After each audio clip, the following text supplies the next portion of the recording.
Assalamu alaikum, Dr. Zakir Naik. My name is Adnan Jahangir. I'm a medical student and I'm an atheist, but this lecture has convinced me otherwise that Assalamu alaikum is one of the best greetings. My question is, how... You're an atheist or a Muslim? No, I'm a Muslim. I'm an atheist, ex-Muslim. You were a Muslim, now you're an atheist. Okay, brother, go ahead. All right. My question is of two parts. First one, what is the stance of Islam on evolution? And two, what is the stance of Islam on apostates?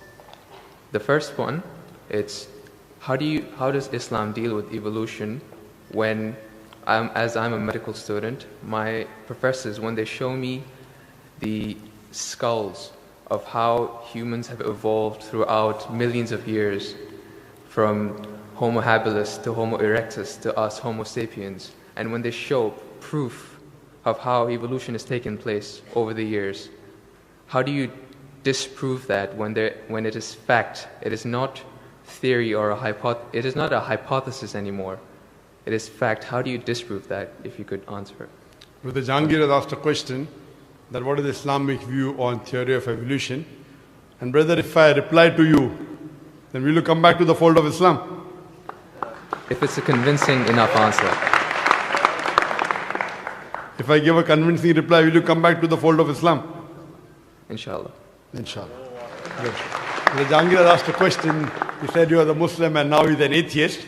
And he asked, what is the view of the theory of evolution? For complete, you can refer to my talk on Quran and modern science, which covers in the question and answer session theory of evolution. As far as the question on theory of evolution is come, there is no book so far that I have read which talks about fact of evolution. Theory of evolution means the theory. And when we talk about theory of evolution, we start thinking of Charles Darwin. He wrote a book called The Origin of Species. And in that book, he says that he went on a ship by the name of HMS Beagle, and he went on an island by the name of Calotropis, and there he saw birds pecking in niches. Now, depending upon the niches, the holes they pecked, the beak became short and long. Based on this observation, he propounded his theory of evolution. He propounded his natural selection. And Charles Darwin, he wrote a letter to his friend Thomas Thompson in the 19th century. And he said that I do not have proof as far as my theory of evolution is concerned. There are missing links. But because it helps me in rudimentary organ, it helps me in classification, I have propounded this theory. That's the reason when we were in school, if we had to tease any of our friends, we used to call him that you are the missing link. If you were present, Darwin's theory would have been proved right, indicating that he's a monkey. We used to fool around. So there is no proof regarding Darwin's theory at all. It's a theory, it's not a fact. Now in most of the schools, they teach Darwin theory as though it's a fact because they don't have any alternative. Because of that. But no scientist at all can say for sure. Yes, there are many scientists who support Darwin's theory. But as far as recent times are concerned, most of the scientists today they do not agree with Darwin's theory. As far as you talked about the 4 waves of hominoids. First was the Iceman, then was the Neanderthal man, then was the Cro-Magnon. All these that you find, there is no link between them. There is no link whatsoever. According to P.P. Grassi, who held the chair of the evolutionary studies in Paris Sorbonne University, he said, it is letting your imagination run too wild to assume, based on few studies on the vestiges, on the skeletons, to think that we have been created from ape. There is no link at all among all these 4. So Darwin propounded. Now many things of Darwin is correct. For example, life was created from water. That Quran also says in Surah Anbiya chapter number 21 verse number 30. The Quran says, وَجَعَلْنَا مِنَ الْمَاءِ كُلَّ شَيْءٍ أَفَلَا يُؤْمِنُونَ. We have created everything from water. Every living thing from water. Will you not then believe? So this is correct. So many things of Darwin is correct. But as a whole, everything is not true. That we have been evolved for apes, not at all. If there was evolution today, we should be having some people who are in between monkeys and human beings. You don't find that in any museum. Brother Jangir, if it's true that species have been evolving, today we should find some species at least which are in between the human beings and the men. I would request the audio technician to increase the volume a bit. The audio technician, wherever he is, can you increase the gain, please? Jazakallah. Jazakallah shukran. That will have less strain on my vocal cords. So all these today, even according to molecular biology, according to the specialist of molecular biology, they say it is absurd to think that our DNA of the human beings have been evolved from ape. It's not possible at all. There are many books written against Darwin's theory. Now just because there is no substantial fact, that's the reason in school yet you teach about Darwin's theory. But if you read the latest researches, most of the scholars today do not believe in Darwin's theory as a whole to be correct. No scientist today yet believes. Very few, there may be few. But the majority, they disagree that we have been created from apes. And that's what the Quran says, that we believe in the theory of creation, not in the theory of evolution.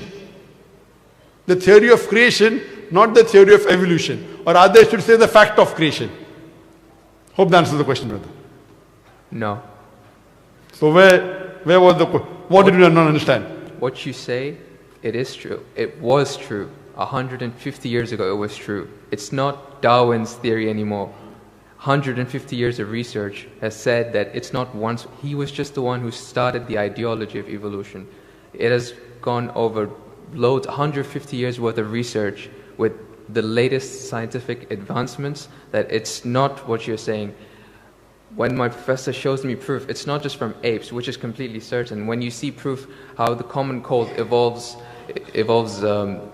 pathogen, like when it changes its own morphology just to keep up to date with today's vaccines, it's evolving its defense mechanisms against today's latest vaccine. Brother, that's evolution right there. Let me tell you one thing. It's not Darwin's theory anymore. Let me tell you one thing, brother. I am a medical doctor, and there are many researches being done. If it turns out to be a fact, it has to come in the medical college. It is in the medical college. I'm taught this in university. Sorry? I'm taught evolution in university. It's not in school anymore. I'm talking about medical. University, you learn about theories and researches.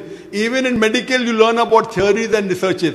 Once it becomes a fact, it comes into textbooks of medicine. I don't know of any textbook of medicine in any college in the world which says that we have been evolved. It is all these are theories, and I know the research is being done. Even Darwin's theory never came in the medical textbook. And even what you're talking about, I know there are new and new researches being coming on. But none of them yet has proved it to be a fact of evolution. The statement by itself, theory of evolution, means it's a theory. So by English language itself, you don't have to be a researcher. When you say theory, it's a theory. When the theory becomes a fact, it changes, that thing changes into a fact. So by the basic you saying theory of evolution, it means it's an hypothesis. No. It is not yet a thought. It's not yet a fact. There's a difference between hypothesis and theory. A theory is something in science that has the highest honor. When something gains the word theory, it's fact. The theory, in theoretical terms, it's the theory of gravity, but we don't say it, we just say it fact. Same way, we say the fact of gravity. Sorry, what did you say? Theory of what? Gravity. If you say it in theoretical terms, but it's no theory of gravity. It's a law of gravity. I'm sorry. I'm sorry. It's the law of evolution. I'm sorry. Your knowledge of science is very weak. It is Boyle's law. It is not Boyle's theory. It is Archimedes' principles. It's not Archimedes' theory. Whatever's theory, when it becomes a fact, it changes into law. I'm sorry, your knowledge is so weak, and I wouldn't like to continue. Your knowledge is so weak. My question, I'm not here to teach 2 + 2 = 4 in the audience.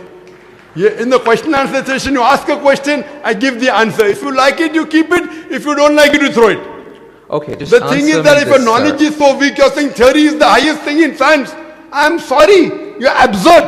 I'm a medical doctor. Theory is the highest thing in science. I'm very sorry, brother. If someone I'm Jangir, brother. I'm very sorry. Theory is never the highest thing in science. If you think just because they're going to university, they're coming to fool the people here. I'm not. I'm totally sorry. Theory, if it becomes a fact, and if the theory becomes a law, it may reach a high standard. But theory by itself, it's a theory, it's a hypothesis. Once it gets converted, it becomes a law, it becomes a fact. Newton's law, it becomes a fact, it becomes a law. I'm sorry to say that by itself, calling it a theory means it is not yet an established fact. The heart pumps blood. Is it a theory or is it a fact? It's a fact. No, Because the there's theory of heart pumping blood. Theory of heart pumping blood now.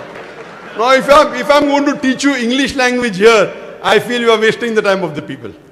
Surely, if you can't understand simple English, that what's the difference between the theory, that theory is the highest thing in science, then I'm sorry, you'll have to go back and learn science. What about the